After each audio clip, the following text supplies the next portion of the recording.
Atlas Fallen is an open world RPG game that will take you to a lot of places in the desert that will be crawling with these big monsters that will need to be defeated in order for you to receive resources to help you power up. But there are other places in Atlas Fallen that you will come across in the game that are just as important to the game and to your journey. To get into the game storyline, when the people fought back against the gods, of course, it will be an uphill battle. They seen that coming, and then the world turned to hell, to the point where everybody mostly living in a big stronghold and feeding off a little resource that they can find. We all know that type of story, right? Well, in the Atlas Fallen, I don't know how to pronounce this name, Badasgar, we'll go with that, was once the prime kingdom of the land, but was destroyed in the battle that happened between the Knights of Badasgar and the gods. Now, this one prestigious place is the secret hideout for the Knights, and where you will spend some of your time traveling to. It's stated that this place is hidden from Thelos, so the god might not know it still exists or that the Knights are being held up there. But also could be where you train, recon for information about what's going on in the world, and get tasked with some of the side missions in the game that will occur.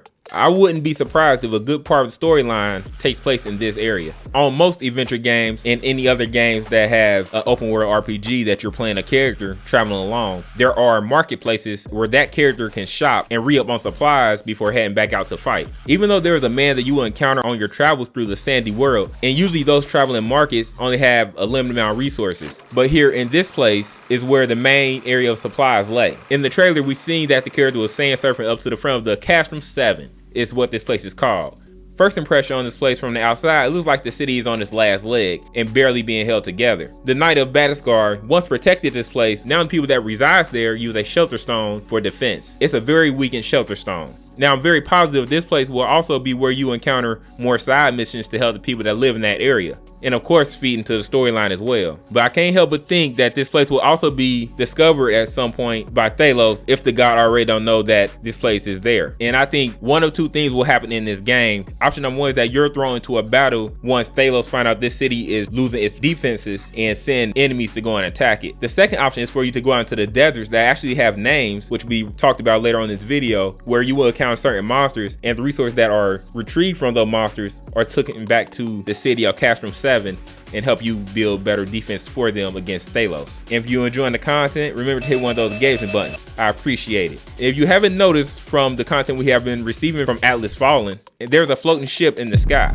The game doesn't tell us what that is, but you can bet that is where the god or gods is hanging out, such like Zeus would be looking down on the earth. The one god name that I have found and came across seems to be the person that's in charge. The name go by Thelos, which I said early on in the video. And I am under the impression that it's a she due to queen is used in the same sentence. The thing floating in the sky is called Lethesta, City of the Sun. In my opinion, I believe this will be part of your journey as well towards the end of your game, because at the beginning you are pretty much a novice since the gauntlet you wear is new to you and you have to learn how to use it. Now Lethesta is also home to the priests that serve Thelos, and they are called the Enlightened, and will most likely be the most powerful enemies you will face in this game as well. I believe there will be some serious battles taking place in this location, since this is the place where the Grand Essence Blessings taking place. Wherever that could be in the game, I'm pretty sure we'll find out. This is where you get the resources from the monsters that you defeat, so it should be a big part in the storyline. Now, Atlas Fallen, from what we've seen, takes place mainly in the deserts,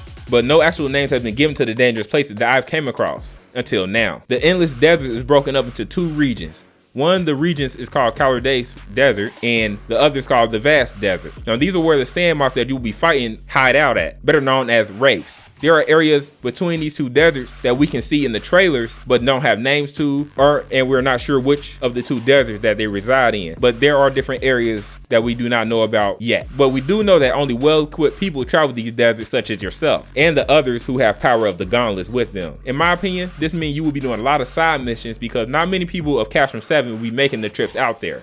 Atlas Fallen have a lot of ground to cover in this open world, but I don't think that will be the issue due to fast traveling being an option from what I've heard in another video. But I am concerned about the distinctions and locations in the open world experience. I hope that it doesn't look redundant when traveling across the deserts, and to be specific, locations that's supposed to give you the experience of something new from the last location you just visited. Some games have some of the same background sceneries, which kind of take away from the open world experience of the game of wanting to see different backgrounds and different things represented in different parts of the desert.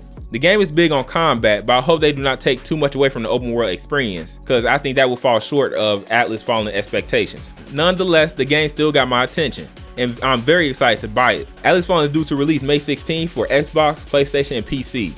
Stay tuned for more Atlas Fallen information as the game moves towards release. Welcome to Mr. Unleashed World.